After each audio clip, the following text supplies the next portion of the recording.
할렐루야. 말씀으로 하루를 여는 2월 27일 목요일 삼천교회 아침 묵상입니다. 오늘 말씀은 여호수아서 6장 10절 말씀입니다. 여호수아가 백성에게 명령하여 이르되 너는 외치지 말며 너희 음성을 들리게 하지 말며 너희 입에서 아무 말도 내지 말라. 그리하다가 내가 너희에게 명령하여 외치라 하는 날에 외칠지니라. 아멘. 영국의 역사학자자 비평가인 토머스 칼라일이 침묵은 금이고 웅변은 은이다 라고 말했습니다. 침묵의 가치를 강조한 것이죠. 저는 말의 사용을 생각할 때마다 소금으로 맛을 내는 것처럼 하라는 성경의 가르침을 떠올립니다. 제가 자주 가는 설렁탕집에 가면 주인 아주머니께서 늘 그렇게 당부하세요. 먼저 국물을 맛보시고 필요하시면 소금을 조금 넣으세요. 그래요. 간이 지나치면 오히려 음식 맛을 버립니다. 이스라엘 백성은 모세와 함께 40년 광야에서 훈련을 마쳤습니다. 그리고 여호수아의 지휘 아래 요단강을 건너서 약속의 땅 가나안으로 들어가는 첫 관문인 여리고성 앞에 서게 됩니다. 여리고성은 천혜의 요새이자 난공불락의 성으로 알려진 곳입니다. 어떤 공격으로도 함락하기가 힘든 곳입니다. 뿐만 아니라 이스라엘이 요단강을 기적처럼 가르고 마른 땅을 밟고 건넜다는 소문을 그들도 들었습니다. 그래서 아마 성문을 굳게 걸어 잠그고 만반의 대비를 하고 있었을 것입니다. 그때 하나님은 여호수아에게 말씀하십니다. 여리고를 네 손에 넘겨주었으니 모든 군사들은 매일 하루에 한 바퀴씩 성 주위를 돌고 일곱째 날은 그런 식으로 7바퀴를 돌라는 말씀입니다. 또 여호수아는 오늘 읽은 명령을 내립니다. 6일 동안 이스라엘 백성들은 언약궤를 맨 제사장들을 따라서 성을 한 바퀴씩 도는 동안 함성도 지르지 말고 목소리가 밖으로 들리지 말게 하여라. 한마디도 입 밖에 내지 말고 있다가 내가 너희에게 외쳐라 하고 명령할 때 큰 소리로 함성을 지르라는 것입니다. 그러면 여리고성이 무너져 내린다는 거예요. 요즘 말로 어이가 상실합니다.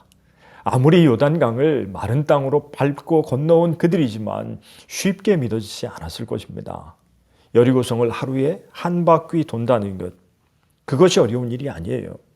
고고학적으로 밝혀진 여리고성의 둘레는 가로가 길이 한 290m, 폭은 100m. 견고하지만 큰 성은 아니라는 말입니다. 그런데 정말 힘든 것이 무엇일까요? 맞습니다. 아무 말도 하지 말아라. 이것이 힘듭니다. 일주일 동안 하루에 한 바퀴씩 도는 동안 성은 꿈쩍도 하지 않았을 거예요. 금이 간다든지 며칠 지나니까 흔들흔들 한다든지 하지 않았을 것입니다. 마지막 함성의 그 순간까지 말이죠. 그러면 얼마나 말하고 싶었겠어요? 이게 뭐지? 이 방법이 맞아? 하루가 지나고 또 하루가 지나고 한 사나흘쯤 되면 누군가는 말하고 싶었을 거예요. 지금까지는 몰라도 이번에는 하나님이 틀렸어. 혹은 여호수아가 틀렸어. 저 안에서 군사들이 쏟아져 나오는 날에는 우리는 모두 다 죽고 말 거야. 그런 두려움과 조바심의 목소리를 내고 싶었을 것입니다. 또 어떤 이는 그래도 우리가 명색이 60만 명인데 제 아무리 여리고성이라고 해도 직접 쳐들어간다면 공략할 수 있지 않을까 하는 인간적인 방법을 말하고 싶은 사람들도 있지 않았을까요? 그러면 왜 하나님은 아무 말도 하지 말고 제사장들 뒤를 따르라고만 하셨을까요? 의심도 불평도 하지 말라는 뜻일 것입니다. 우리는 항상 말 때문에 죄를 짓고 또 말 때문에 무너집니다. 아마 아무 말도 하지 말라는 이 명령이 없었더라면 금세 누군가는 불평하고 험담하고 불신앙의 말들을 쉬지 않고 내뱉었을 것이 분명합니다. 그 말은 또 다른 이들에게 전염이 되어 걷잡을 수 없는 불만으로 성장했을 것입니다. 그것을 어떻게 우리가 압니까?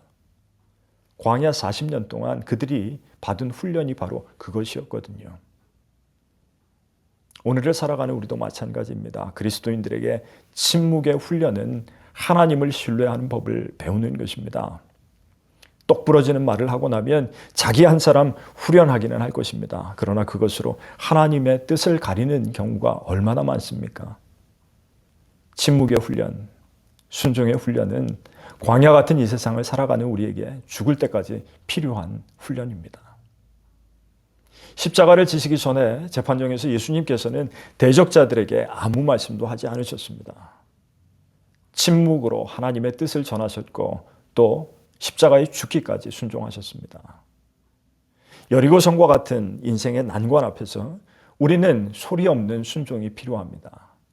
바로 그때 우리는 하나님의 음성을 듣고 또 하나님은 우리를 향하여 일하시고 역사하시기 때문입니다.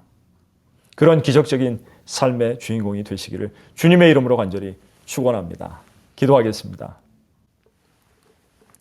젖과 꿀이 흐르는 가나안에 들어갈 수 있도록 첫 관문을 열어주신 하나님 아버지, 우리 앞에도 여리고성과 같이 어려운 일이 가로막을 때가 있습니다. 하나님께서 외치라고 하신 그때까지 들리지 않고 침묵하며 행진할 수 있는 순종의 믿음을 주옵소서. 침묵으로 순종하시고 십자가 구원의 길을 열어주신 예수 그리스도의 이름으로 기도드리옵나이다. 아멘.